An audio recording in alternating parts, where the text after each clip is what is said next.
Hello guys, तो आज हम बात करने जा रहे हैं द इनक्रेडिबल हल्क मूवी के बारे में। तो दोस्तों, ये मूवी काफ़ी कॉम्प्लिकेटेड है और हम जब भी इसे देखते हैं तो बहुत कन्फ्यूजन होती है क्योंकि बहुत से पॉइंट को इसमें अच्छे तरह से समझा नहीं गया है। तो आज मैं इस मूवी को एक्सप्लेन करूँगा और साथ ही इसके नॉन फैक्ट्स और ईस्टर एग्स को जानेंगे। इस मूवी में हल्क का रोल एडवर्ड नॉर्टन ने प्ले किया है, पर आने वाली सभी मूवीज़ में ब्रूस बैनर का रोल यानी कि हमारे हल्क का रोल मार्क रफेलो ने प्ले किया है। तो इस मूवी में एक्चुअली मार्क रफेलो को ही कास्ट किया जाने वाला था, पर उस वक्त एडवर्ड नॉर्टन बहुत अच्छे एक्टर थे और 3 बार नॉमिनेशन का अवार्ड जीत चुके थे, तो इसलिए एमसीयू ने उन्हें लेना सही समझा। और हम जानेंगे अननोन फैक्ट्स में कि क्यों आगे एडवर्ड नॉर्टन ने हल्क का रोल एमसीयू में नहीं प्ले किया है। तो मेरा नाम है निकेत और आप देख रहे हैं स्वेल टॉक्स। तो बिना किसी देर के लेट्स बिगिन द वीडियो।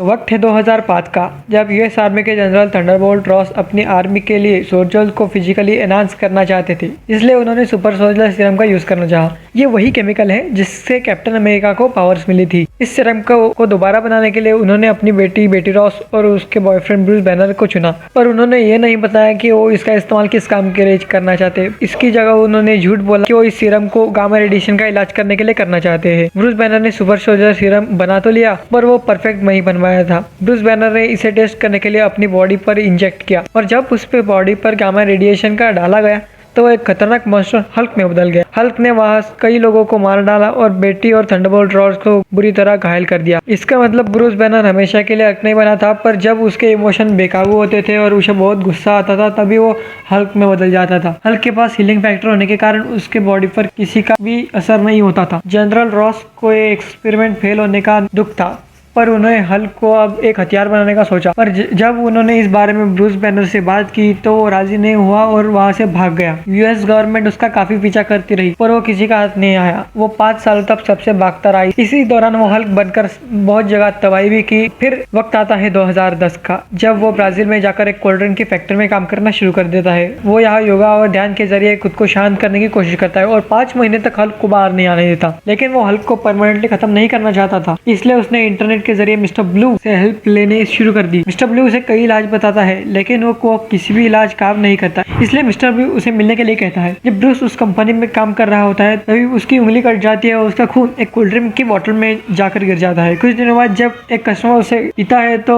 उसे गामा रेडिएशन की बीमारी हो जाती है। ये खबर जब थंडरबोल्ट रॉस को पता चलती है तब वो समझ जाते हैं कि ये ब्रूस का ही काम है और वो उस बोतल के जरिए ब्रूस की लोकेशन को पता कर लेते हैं। उसे पकड़ने के लिए एक स्पेशल टीम के साथ ब्राजील जाते हैं। वहाँ बैनर उन्हें देखकर भागता है। भागते भागते रास्ते में कुछ गुंडों से टकरा जाता है। जब वो गुंडे उसे मारना शुरू करते हैं तब उसके इमोशन बेकाबू हो जाते हैं तब और वो हल्क में ट्रांसफॉर्म हो जाता है और सभी गुंडों और सोल्जर्स को मार देता है। उनमें से सिर्फ एक एमिल ब्लॉस्की ही जिंदा बच जाता है। फिर जनरल रॉस ब्लॉस्की को सारी सच्चाई बता देते हैं तो वो उसे पकड़ने के लिए बेताब हो जाता है। थंडरबोल्ट रॉस ब्लॉस्की के शरीर में थोड़ा सुपर सोल्जर सीरम इंजेक्ट करते हैं ताकि वो ताकतवर हो जाए, जिससे हल्क को पकड़ने में आसानी हो जाए। दूसरी तरफ ब्रूस वर्जीनिया जाता है, जहाँ पर वो कलवरिस यूनिवर्सिटी में जाता है। दरअसल उसे यूनिवर्सिटी में उस पर एक्सपेरिमेंट किया गया था। यहाँ पर वो अपने ऊपर किए गए एक्सपेरिमेंट की डिटेल निकालना चाहता था ताकि वो मिस्टर ब्लू को दे सके और हल्क से छुटकारा पा सके, पर वो इन्फॉर्मेशन अब वहाँ से डिलीट कर दी गई थी। निराश होकर जब वो वहाँ से निकल रहा था तब वो बेटी रॉस से टकरा जाता है। बेटी के पास उस फाइल्स की एक कॉपी थी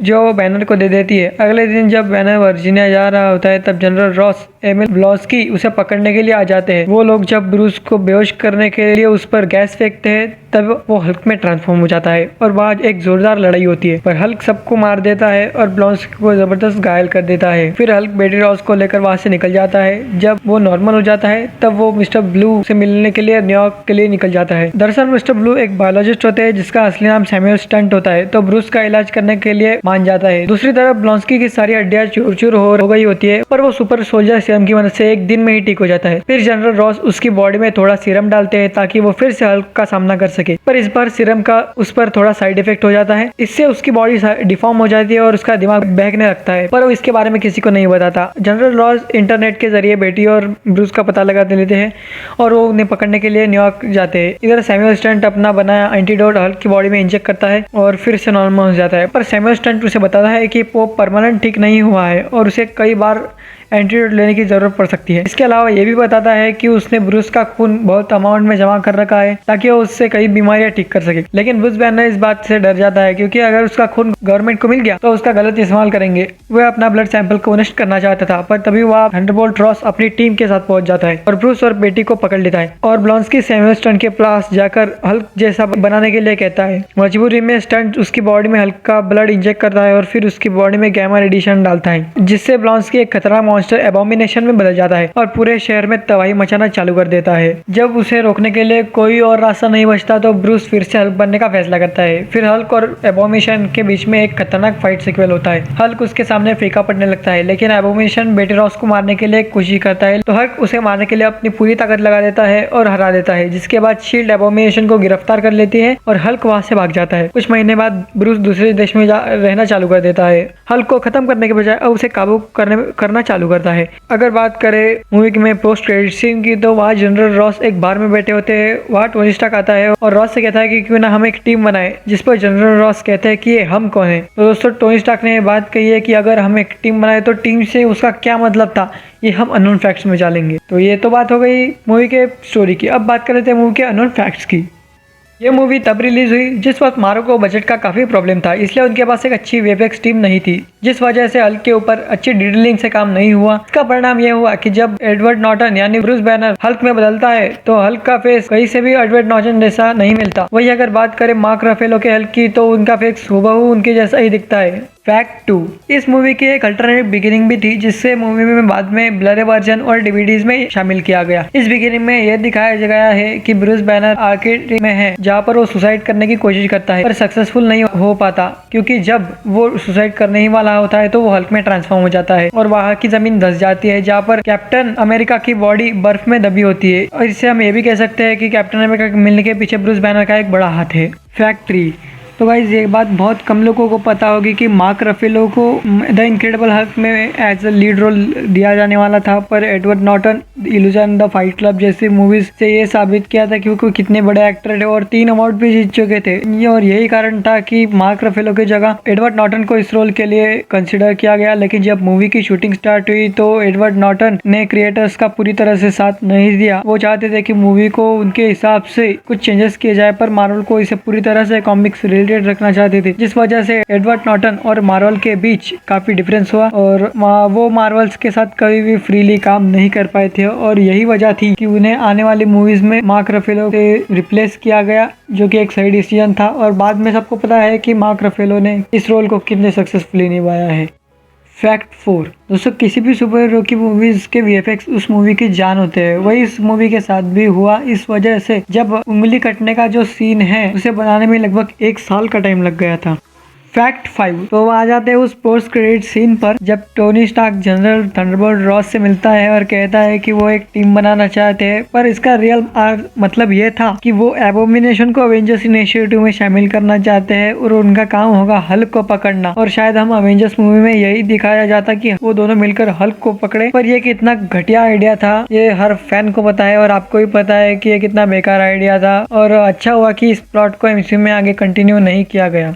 फैक्ट 6, यह मूवी एमसीयू से इतनी कनेक्टेड नहीं लगती क्योंकि इस मूवी की पूरी कास्ट को हमने बाद में एमसीयू के किसी भी मूवी में नहीं देखा, अगर थंडरबोल्ट रॉस की बात छोड़ दी जाए, क्योंकि उन्होंने सिविल वॉर और इन्फिनिटी वॉर में कैमियो दिया था और आगे ब्लैक विडो मूवी में भी वो हमें एक मेजर रोल निभाते नजर आएंगे। यूनिवर्सल पिक्चर के बाद इस मूवी के राइट्स होने के कारण आगे हमें हल्की कोई सोलो मूवी भी नहीं देखने को मिली। और अब मार्वल ने एक ऑफिशियली कंफर्म किया है कि upcoming she Hulk movie series में हमें सारी कास्ट रिटर्न देखने को मिलेगी, इंक्लूडिंग एबोमिनेशन और मार्क रफेलो का हल्क, बेटी रॉस, थंडरबोल्ट रॉस सभी हमें दिखने को मिलेंगे।